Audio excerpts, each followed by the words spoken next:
Now we're going to show you how to install the granules on any of the S range machines. So the S Pure, S Plus, S4, S5, S6, S7, there's a whole range of machines in that category or in that range, and the granules is what you need. So you need the insert that sits inside your water bottle. Remove the lid,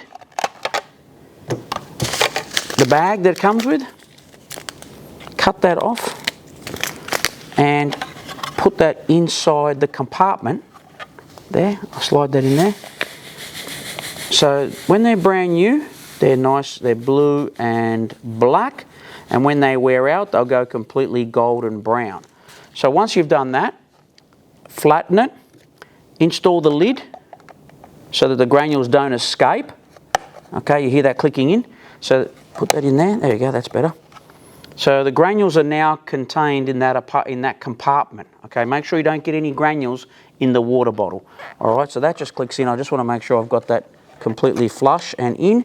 Sit that inside the water bottle, okay, and then fill it with water.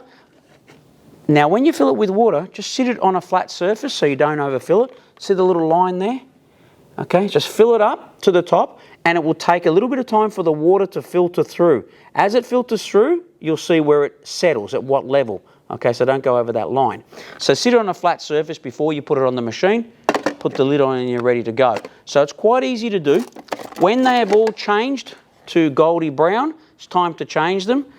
Flip open the lid, put them in the rubbish bin and get yourself another pack of cartridges. Same process all over again, okay?